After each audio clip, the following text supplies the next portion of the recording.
திருப்பூர் மாவட்டம் ஊத்துக்குளி அருகே ஓட்டுநர் மது போதையில் இருந்ததால் கட்டுப்பாட்டை இழந்த பள்ளி வாகனம் எதிரே வந்த கார் மீது மோதிய விபத்தின் சிசிடிவி காட்சி வெளியாகியிருக்கிறது.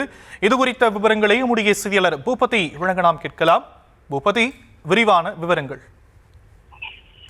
வணக்கம் ஷாம். அதாவது திருப்பூர் மாவட்டம் ஊத்துக்குளி அரசு பகுதியிலிருந்து அதாவது திருப்பூர் மாநகரில் இருக்கக்கூடிய தனியார் பள்ளி அந்த மாணவர்களை அழைத்து செல்வதற்காக பள்ளி வாகனமானது அதாவது ஊத்துக்குளி சாலையில் வந்து கொண்டிருந்தது.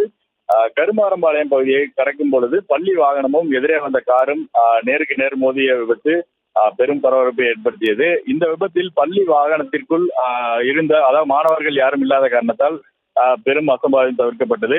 அது மட்டும் இல்லாமல் பள்ளியில் வாகனத்தை இயக்கிய ஓட்டுநர் வந்து மதுபோதையில் இருந்த சூழ்நிலையில் வந்து அவரை அப்பகுதி மக்கள் பிடித்து திருப்பூர் வடக்கு காவல்துறையினரிடம் ஒப்படைத்தனர். காரில் வந்தவர்களுக்கு லேசான காயங்களுடன் அருகில் உள்ள மருத்துவமனை அனுமதிக்கப்பட்டு தொடர்ந்து சிகிச்சை அளிக்கப்பட்டது. இச்சம்பவம் குறித்து திருப்பூர் வடக்கு காவல்துறையினர் வழக்கு பதிவு செய்து விசாரணை மேற்கொண்டு வருகின்றனர்.